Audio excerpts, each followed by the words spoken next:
All right, welcome back to Who Want a Life Sentence. I appreciate you guys for tapping in. Hit the like, share, subscribe. I'm gonna put the cash app up. If it's if you feel the need, hit it. I really appreciate it.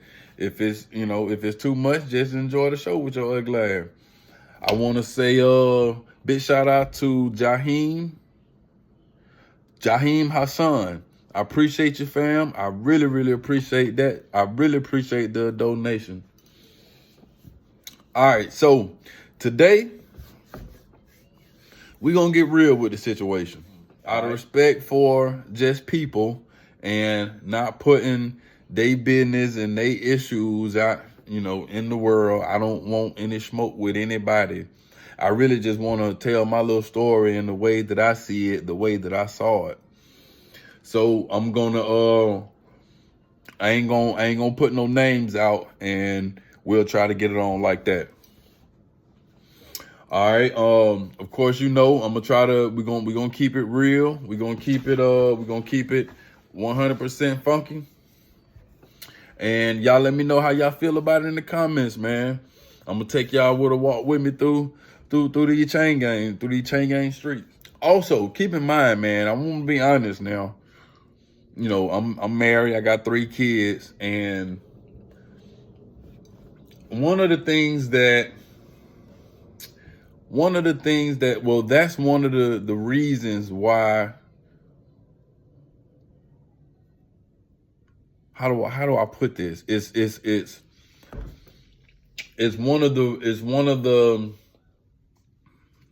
almost like a self-assurance. Understand, people don't talk about these things, and I've never heard anybody talk about these things, but I think that these things need to be talked about and brought to light so that, when you make these decisions and make these wrong decisions to go down these paths, you know exactly what you're getting into. So again, I'll say, like, I got a whole wife, kids, a bunch of them. It just, I ain't never had a problem with my sexuality or my masculinity, but our life was different. Our life was different. You know what I mean? The mind frame. One thing that I learned, and one thing that became apparent as I was doing my time, is the mind is real tricky. It's delicate. It's very delicate, and it's tricky. It's supposed to be strong.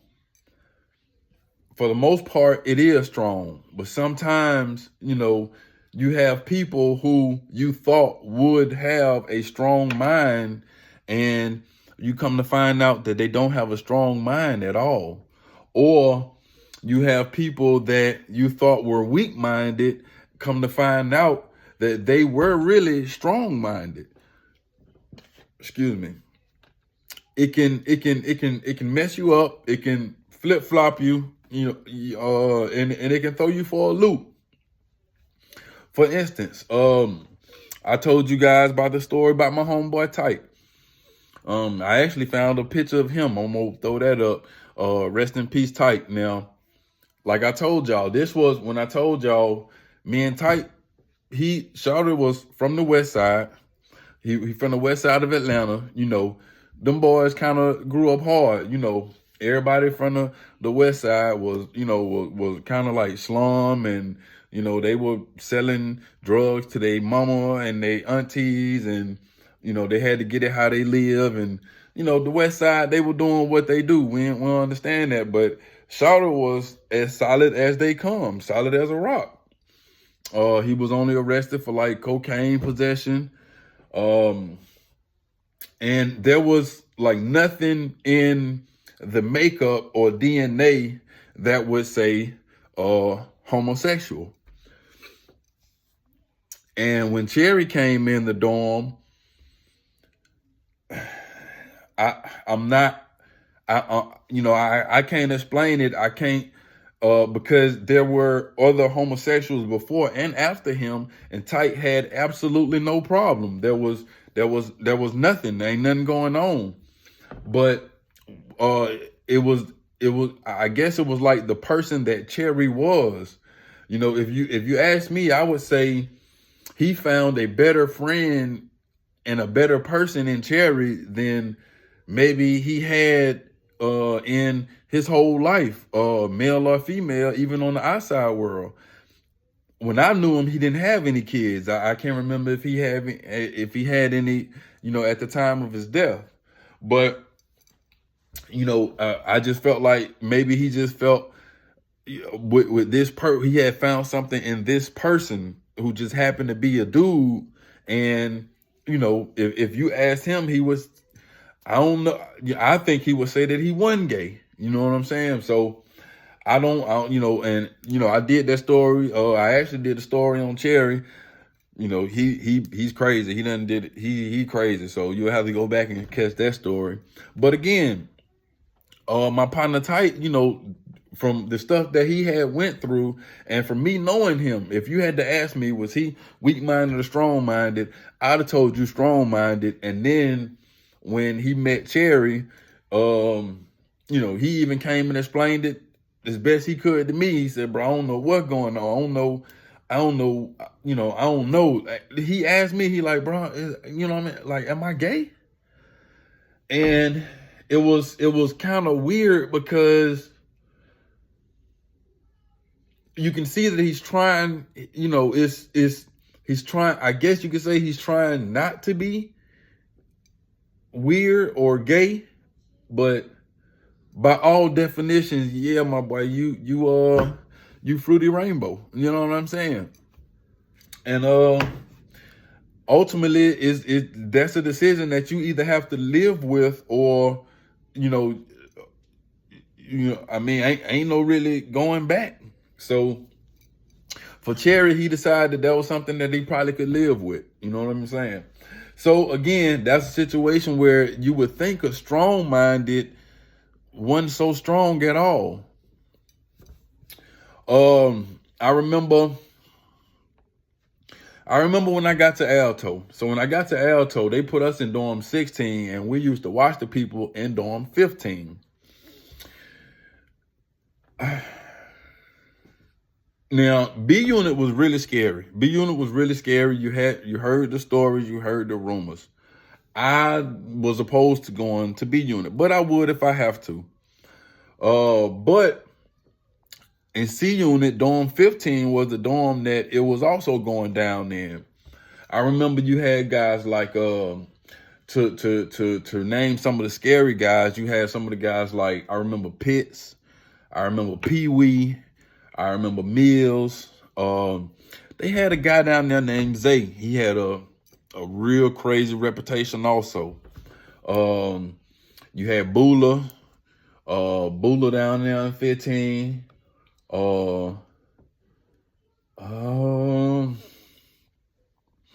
There's probably a couple more that I'm forgetting that I shouldn't be. But all in all, like I said, dorm 15 wasn't no walk in the park neither. I remember a guy, man, that I don't know his name. When I first came though, he was normal guy, like the rest of us. I went to G1. I did what I had to do, got into trouble, went to G1, came out. When I come out of G1, I went to dorm 15. Most of the guys that I had named were already gone. They had already moved to a different space. But there was a guy there named Mika. And what I noticed about Mika was I knew Mika, I had seen Mika I had saw Mika when he was a regular person. And his name wasn't Mika. And now Mika was Mika, meaning he was a girl. Now he was rainbow. And I remember asking somebody like, man, what happened to Mika? And the story that they told me was that I did something that I didn't see myself. They told me that Zay, told Mika that he was drunk. What it means is when someone tell you that they drunk, that means that they in love with you. So again, guys, while you out here doing all this gunslinging and this crazy stuff, and you can handle this and you can handle that, okay? I'm just letting you know. I'm letting you know. When someone come and tell you that they drunk, that mean that they in love with you. And it's like in love with you in the worst way, because they don't even know you. So they in love with, they done saw a woman in you. Let that, take that to the bank. So, and I was actually listening to Pippin Ken this morning on one of his interviews, and he was saying that he was listening to a guy who said that, he had been molested when he was younger, and from that point on, he was just not abusing women. He was a womanizer. Women. He just had to have women. And once he sat down with a therapist and they went through it, he came to realize that he was actually trying to fill a hole. He was trying to prove to himself that, he was a man, because he's saying, why did he do that to me? Did I look like a girl? Did I, why was he looking at me and getting aroused? Was I soft? And even though he got over it, it does something to you psychologically. So now he's trying to prove to himself that he's a man over and over and over again. So you got to have all these women. And that stuck to me. So anyway, the story that they told me with Mika was that Zay told Mika that he was drunk. Mika agreed to fight. Because that's like, once something like that happened, it has to be a fight, if you're gonna keep your dignity. So they went to the bathroom, to the red floor, and they said that Mika was actually doing pretty good. He was trying to hold his own, but they said Zay had one of a haymaker. A haymaker is a one-hitter quitter.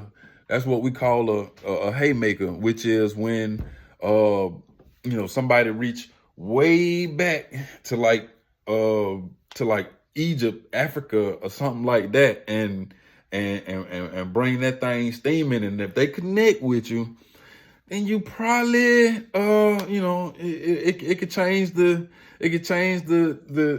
direction of the fight. So when they reach all the way back there and come hit you with that haymaker, yow, you know what I mean? Ain't no telling what might happen. So they said Mika was holding his own. Zay caught that haymaker on him. Bow! Said when it hit Mika head hit the wall. So that's like 2 hits in one, knocked him out. When he woke up, he was getting meatball whammed. Yes, baby.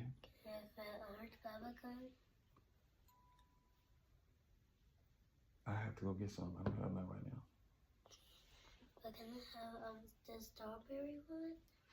You want some bubble gum? Okay. All right, y'all give me 1 second. Okay. Sorry about that. My babies. Now, I wasn't present for any of this. I didn't see any of this. That is what I was told to me. But what I did see myself is he was walking around with the broke hip. He put the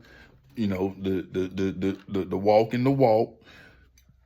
He had the colored face, the the red eyes and the blue eyes and the makeup, the chain gang makeup, stuff like that. And he was letting people call him Mika. So again, like I said, it was told to me that from, trying to fight for his dignity, he didn't fight hard enough, and he woke up, with the meatball whamming, and it was told to me that he either liked it or just accepted it, so that it might have just been easier, to accept from this side, so. Either way, I saw the finished product. I knew the boy, Mika. Never had a conversation with him, but I saw him interact. So again, if that's what it can happen. It can happen. Tell y'all about this boy named Thug. Okay. So when I go to the hole, one of the orderlies. An orderly is basically a person who take care of the facility. So when it's time to clean up, when it's time to feed, they call all the orderlies. They the workers. So I'm in the hole, and when the orderlies come in, they got this little dude come in, and he just funny looking. He funny looking because he real short. He moves really, really slow. I won't call it deliberate, but really, really slow. And his name was Thug. Everyone knew him. Everyone was calling him for favors. Thug, come here, Thug, come here. I don't know these people across the yard, so anytime I'm always just watching, observing mannerism. I want to know why small people get treated with a lot of respect. I want to know why big people get chumped off. So if I see a big person get chumped off, I want to know what's going on with them. If I see a small person calling shots, I want to know what's going on with them. This type of thing. This is how my mind analyzed, right? So when Thug would get close, I would notice that, one thing was he didn't have no eyebrows. That was kind of odd for people in prison. Thug ain't have no eyebrows. Then I noticed he ain't have no facial hair, which is another telling sign. So it wasn't long before I figured out, okay, this dude is a punk. But nobody was treating him like the average punk. No one disrespected him. No one, talked to him crazy. He pretty much got the same respect like any other of the guys. And it was known that he ain't have all his rockers. Thug was kind of crazy. So again, I used to just watch him as he come in every day. He would move really slow. I ain't never seen him. He would always be smiling. I've never seen him upset. He's one of the kind of guys that he probably smiling even when he was upset.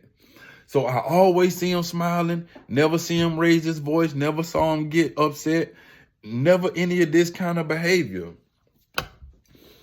So one day when I wake up in the block, Thug, normally one of the orderlies that come around, when I wake up, Thug is in the cell next to me. Hell kind of dynamic at this. I don't know what's going on. The reason why I know that is because another orderly come by, what happens is as soon as you get locked up, the other orderlies come by, they come to your cell, they want to talk about what happened and this and this and that and that, this and that and that. And I'm listening. And Thug done something really, really violent to somebody. I can't remember who it was. So I'm like, dang, but even as he telling the story, again, he don't raise his voice. He don't get violent. He don't get upset. He just basically telling it how it is. And somebody got hurt really bad. Next thing you know, here come this white dude named Fish. Fish was on the maintenance crew. The maintenance crew was basically, you could almost say, the most trusted people in the prison because they go through all the doors. Like when anything go wrong, if a light bulb is out in the warden's office, it's going to be the maintenance crew come through it. So it's going to be a maintenance worker from the outside, like someone who's been hired, a contractor from the outside, and then he's gonna have 3 inmates with him.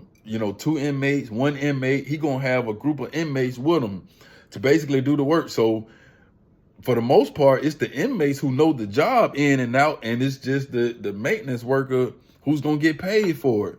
So if they say, "Hey man, we got a flood in the kitchen," you're gonna see a real worker come through, but pushing a cart, or he might have an inmate pushing the cart, but he gonna have 2 or 3 of inmates that work with him that probably used to either had some kind of connection on the street with some kind of maintenance workers, or they done proved that they know how to do this work. Electricity, plumbing, painting, brickwork, concrete, anything like that, you can get on the maintenance crew.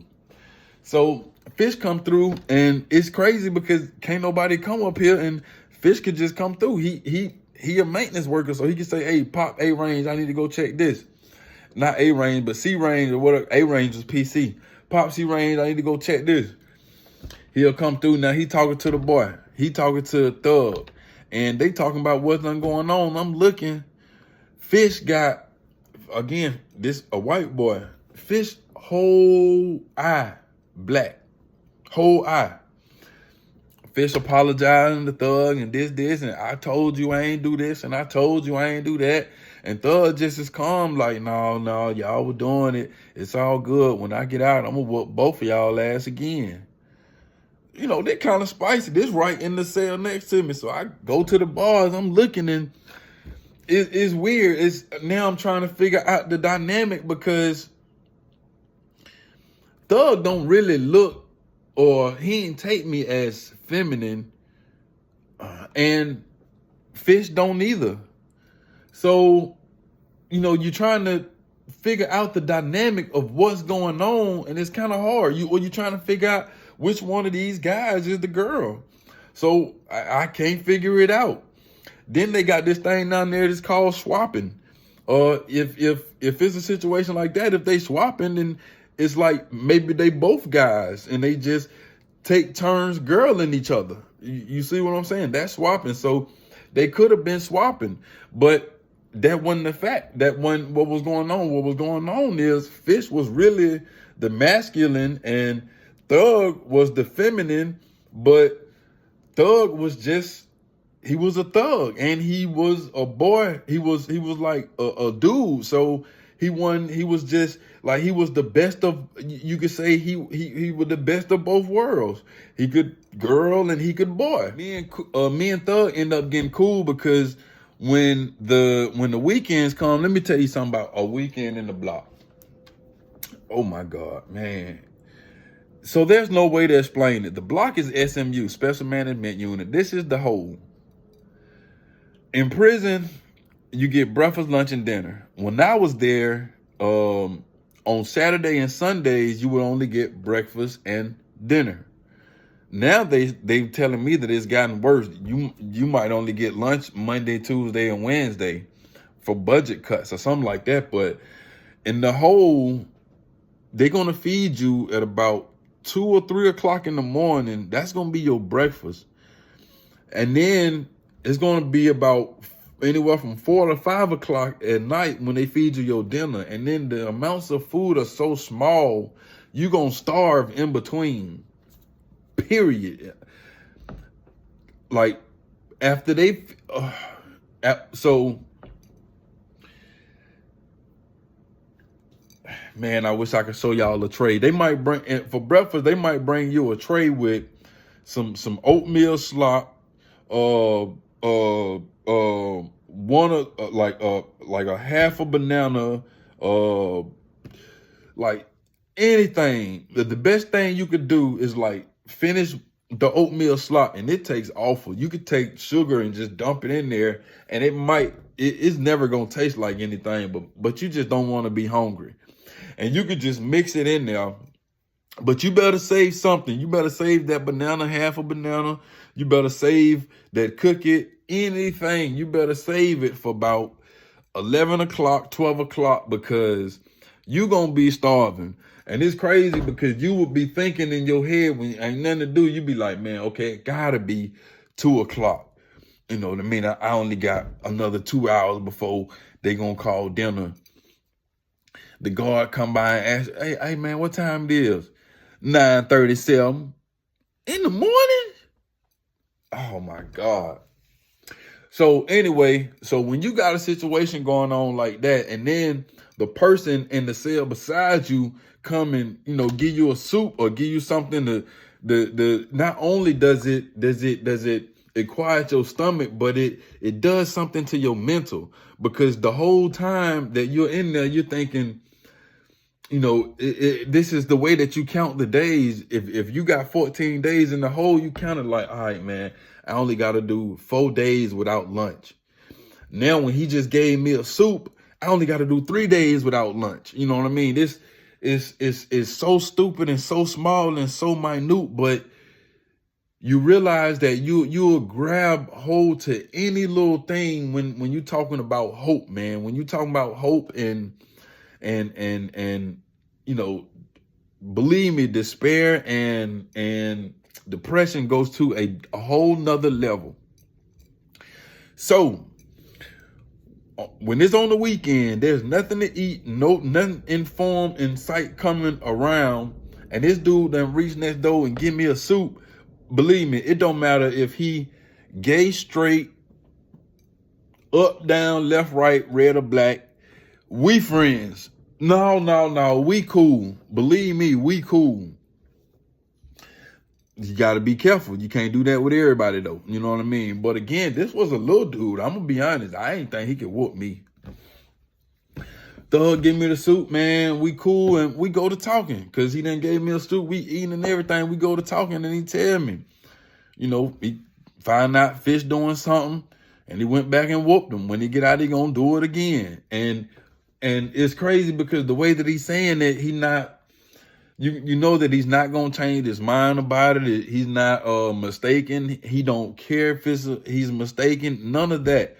When they let him out the cell and take him back to the B unit, he going to do it again. Bottom line. And that's how it happened. Next thing you know, but that was the short time I was in there with. Now I'm gonna tell y'all about Tiny. Okay, this is what I was talking about when I was mentioning earlier about your mind frame being strong and it playing tricks on you. All right, so I've been locked up about 5 years, about 4 or 5 years, and I'm in prison. I've actually been in Alto over a year. Now I've heard about the boy Tiny. It's never meant anything because I'm not into punks. It's not one of my things. I don't get excited about boys. So you hear about these punk ass boys, but it don't mean nothing. I go to gym one day, and this is a Friday. The reason why that I know it's a Friday is because on Fridays is the only days that they take pictures. What you have to do is the same way you would order like commissary. If you had money on your books, you could order a photograph. You could order a picture. I think it was like, if I ain't mistaken, it was like, I can't remember the price. It was like $2.50 or $5 or something like that. But you could take the picture. They would snap the picture for you, and you could send it off to your girlfriend, whoever. That's how we used to get the Polaroids. Pictures was on Friday in the gym. So most days, they're going to call gym at around 1 o'clock, 2 o'clock, and everybody going to run up there. They're going to have their shorts on, and, they're going to be ready to play basketball. On Fridays, niggas is going to gym. They going to have on visitation clothes too, because, if you're going to take a picture, you're going to wear your best stuff up there, hair combed out, so you'll be looking decent. I I go up there because I done bought a picture. I don't know what I'm either for some girl I'm trying to catch or whatever. I'm going up to take a picture. Man, when I go in the gym, and as I'm walking over, there's a table set up with a notebook with a name with like the you know the notebook that you sign your name in.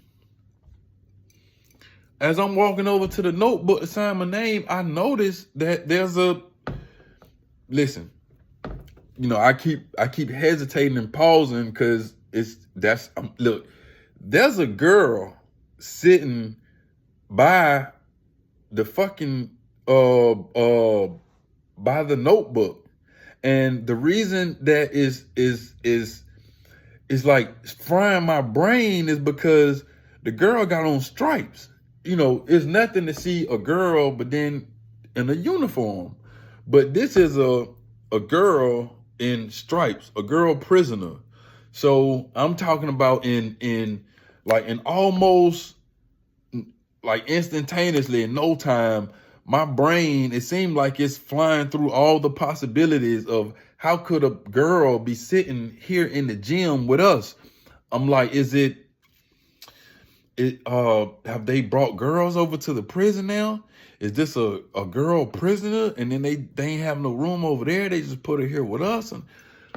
But anyway, I'm just trying. So but listen, I'm not thinking about this because I'm walking over to the book. And as I'm walking over to the book, I got to sign my name saying that I can't remember what it is saying, that either I was here to take the pictures or whatever, but I got to sign my name. So as I'm, I guess I done kind of started walking a little bit slower or something or whatever. And I'm looking at the boy. The boy looked like a girl.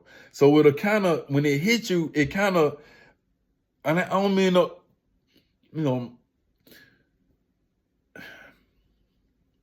I was locked up a long time back then. It was damn near like a pretty little girl. I'm sorry, it don't even sound coming out. You know what I mean? But we here to tell the truth, and we here to get this shit out. So it's almost like so you taken back, like what but what happened is the boy was like, sign right here. And when I looked at the boy's finger, now on the page, it's a list full of names because they got the names typed out, and then a spot for you, like a line next to it where you could sign your name. When he say sign right here, he got his finger on my name, so he's saying, basically he's telling me he know who I am. Cause he ain't just say, sign the book and push me the book. He like, sign right here and put his hand on my name. And I'm thinking like, damn, how you know that that's my name? How you know that that's where I'm supposed to be signing at? So I can tell you that this, as he done said, sign my name. I don't want to get too close, but he got his finger on my name, and then I'm already automatically, it kind of made me what you call self-conscious, where it's like, dang, and this is wrong. This is how your mind will play tricks on you. It's almost self-conscious, and it's like, so when he say sign your name, I'm like, I'm not standoffish. I'm kind of like a little dumbfounded, but I sign my name on my name, and I'm thinking like, so I get to walking around the gym, and I ask somebody, I can't remember, I asked somebody, I'm like, bro, who that over there? They're like, oh, that Tiny. Now, I remember about Tiny because, first of all, like I said, you always hear about the punks and all this and this, but it never meant nothing. I don't like punks. Now, when I done seen the punk, all the stuff that I done heard about is coming back. I'm like, oh, that's the punk ass boy? Yeah, they said the boy dying, the boy this, the boy that. They done told me about all the homeboys done been with the boy. It used to be the boy, like his fun time, his game was the chase, the Them that want to say the guys from Atlanta and turn them, to rainbow style. So I'm like, I done heard about a lot of the homies going out bad. And I'm like, oh, so that's him? They like, yeah, that's him. And he dying. That's what they said about people when you had AIDS or HIV positive. And the way that they would know that is when they call pill call. Pill call is basically how it sounds. Every day, the medical cart would come around and would distribute medication. So if a person was a diabetic and had that diabetic medication, you ain't gonna be trusted with your whole bottle of medication in the institution. They're gonna bring it around at 7:00, call your name, give you your 2 pills, and let you go on about your business. So people with HIV at pill call, they were getting Ensure, the milk, the stuff that help you keep your weight right and stuff like that. The Ensure, and there was a different one they had. But if, you were coming around, they were giving you a bunch of pills and giving you the Ensure, people were automatically putting it on, oh yeah, he dying. He got that package. How man, they bringing him I buy the Ensure from him. Because sometimes the people who were working out, they want the extra protein and stuff. They would buy the Ensure if the people who supposed to be taking it don't want it. So the boy the boy dying and everything, and I done actually seen, and I'm seeing how the brain could actually, and again, I ain't gonna go into no stories because, out of respect for the homies, and I don't want no smoke with nobody. But I done seen how the mind will attempt to substitute. See how y'all got me right here trying to be smart? The mind will attempt to substitute something for normalcy. The fact of the matter is, it's just in us that way. Especially if you one of the guys that know for a fact that you can't do this thing by yourself. You can't be by yourself for 10 years. 15 years, 20 years. Like, you gotta have a woman. You know what I mean? Whether it's her presence, the physicalness, somebody to talk to for whatever reason. Because if you go get in trouble, that stuff that you got inside of you, it still be there. And then if they put you in the wrong situation, like Tight, like I said, my boy Tight, man, Tight had 3 years. Tight had 3 years. End up with a boy. I know people right now that's done more than 20. My boy on his 30th year, and I'm willing to bet that he's been solid the whole time. So again, you got to know what you're doing before you get on in there. And I'm gonna leave y'all with this one. This is the last one I'm gonna leave y'all with, man. I ain't gonna say the prison that I was at, but one of the last places that I was, they had this guy, man. They was calling this guy. I can't remember what his little gay name was, but they were calling him something, and my folk was calling him Lil Freaky. I can't remember why he would call him Lil Freaky, but he was calling him Lil Freaky Leak or something like that, because obviously he was like really, really freaky. But it was weird because I don't want to describe him, and I ain't gonna put his name out there because this little dude probably still stomping around my area. And he had a homeboy in there named Batman, and Batman knew him from the street. So we used to ask Batman, like, bro, what's up with your homeboy? And he said, listen, I'm gonna tell you straight. He like, bro, had I never come to prison, I would have never known he was like this. He said, man, Shawty straight killer on the street. Straight killer. He said, bro, Shawty is not the one to play with on the street, bro. Like, listen, I don't even do no dick holding. I'm telling you. Bro, Shawty ain't the one you want to take no work from or have no problem with and not pay and all. Like, Shawty ain't the one. Shawty straight, his folks is killers. They wouldn't even, if I told him what he was doing in here, they wouldn't believe me. They get mad at me. They would not believe me. Shawty is not the one to play with on the street. Now, this is what he done told me about about Lil Freaky. And we know for a fact Lil Freaky Lil Freaky got a boyfriend. Lil Freaky boyfriend was a guy that was once AIC. If you don't, I ain't gonna go into that neither. But that mean he was important. His boyfriend was the AIC. They would just, people be gay because they sit there and, they just be together all the time. They'll just, instead of going out and doing stuff with the rest of the dorm, they just like sit on each other bunk and play cards all the time, just right there with each other all the time. So this how we know what was going on with bruh. Man, I get up one morning about 2 a.m. And I gotta go.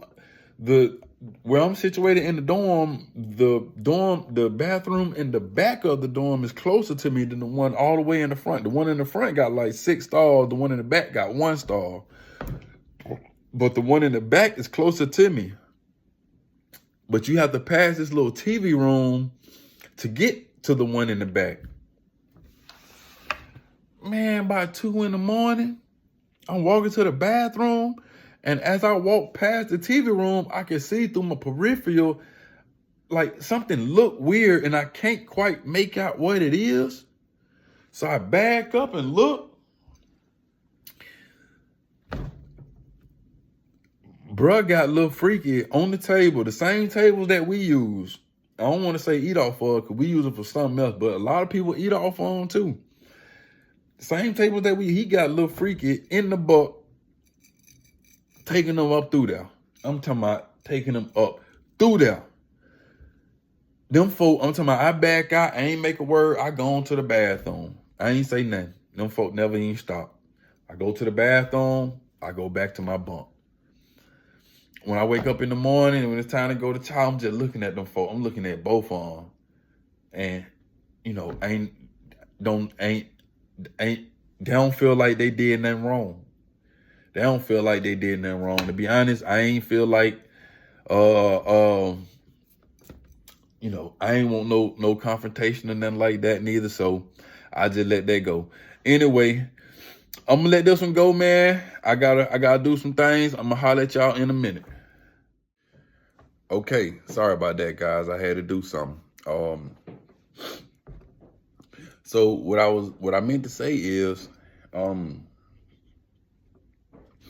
I was already at the point when I had saw this happen, I was already at the point that, it was no more trouble for me. I wasn't down to get in no trouble, wasn't confronting nobody about anything. So whatever they doing was they business. Boom. It's over with. Soon later, I went to the halfway house. Now, a year later, 2 years later, I'm out on the street. I got a job at Super Low on Boulder Crest. I'm the produce manager. Man, one day I go up to the front of the register to buy some little candy off the register to take back to my line. I look, and who am I in line behind?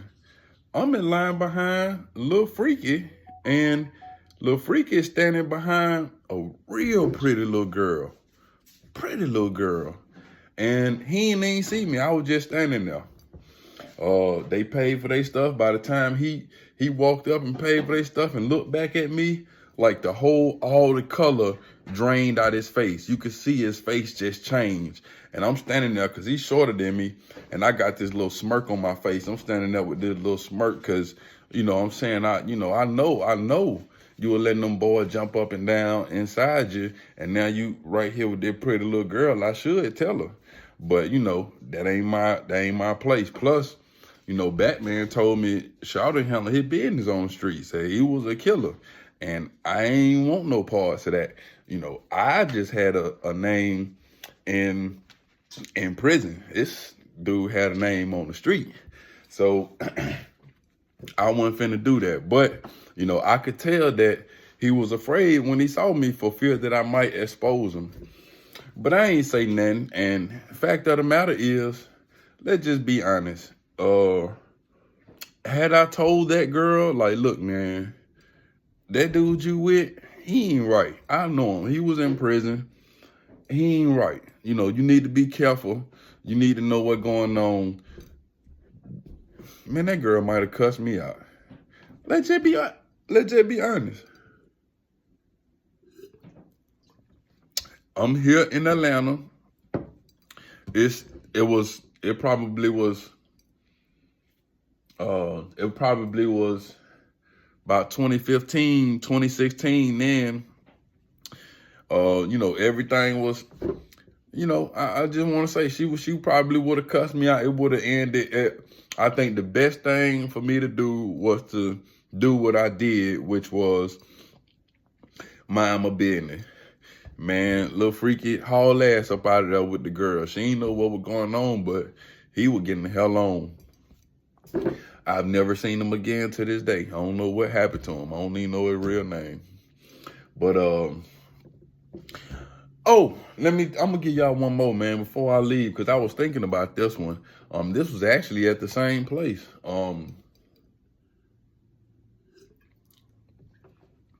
There was a guy down there named PG.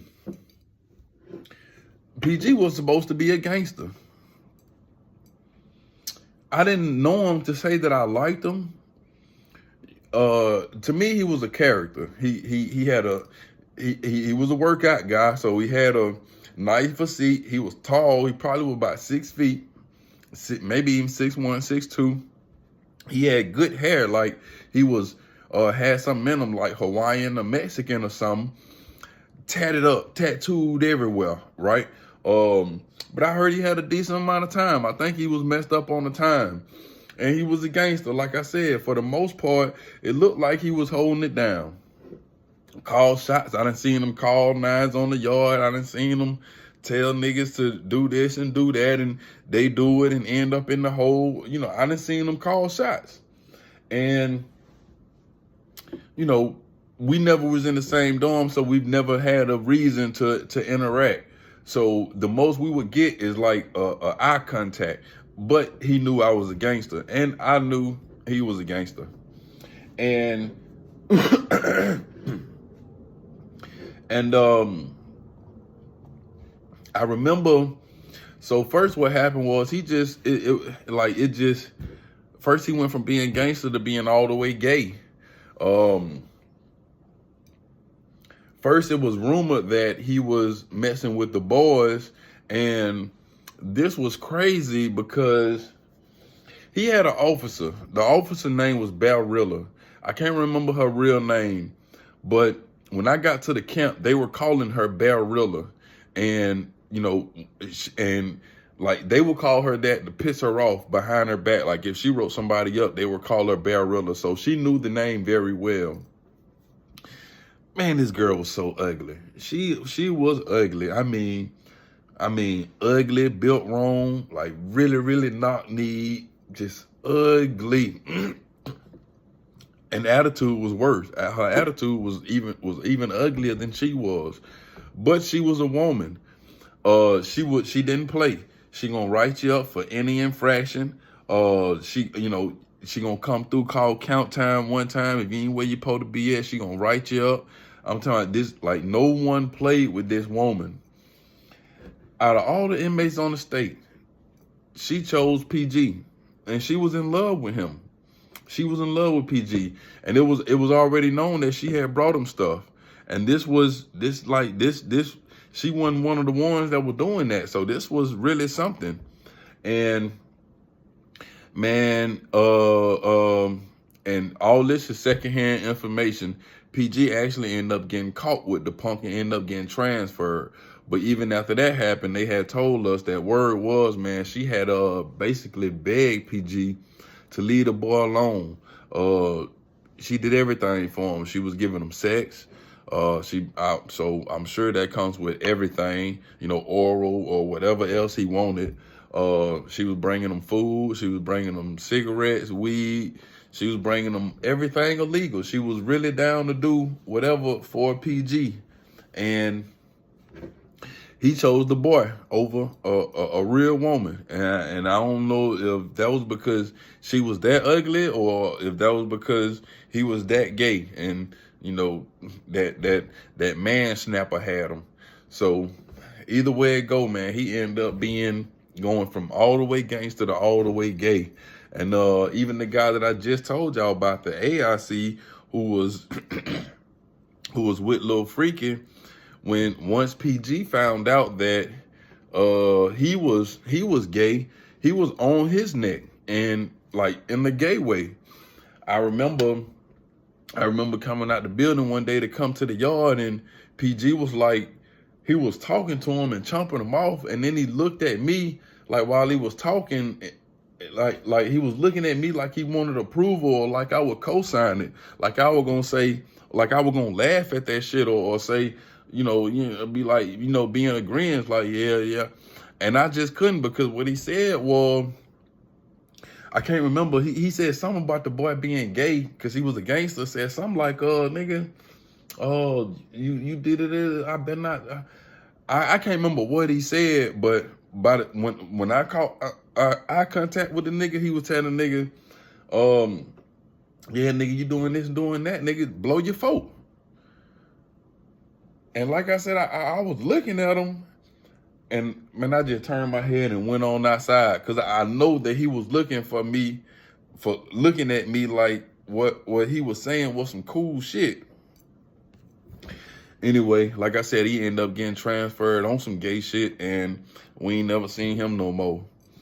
But anyway, I appreciate y'all for staying down with me, man.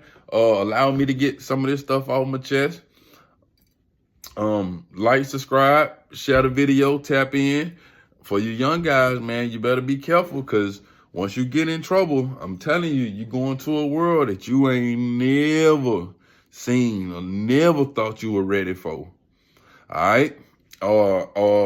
And that boy Joe say, no, that boy Bill Feezy say they got a new gang called the Gap Gang, GAP, gay and proud. So that means they gay and they dangerous. You feel what I'm saying? When I was in there, the gay boys run really, like I told y'all about Thug, I told y'all about that because that was abnormal. It wasn't normal for the gay guys to be tough. But Thug went with that bullshit. But now they got Gap. So them boys gay and be nigga. You know what I mean? So you ain't got no win, man. Stay out the way. Stay at home, like my boy Danon say. Stay at home, shouter.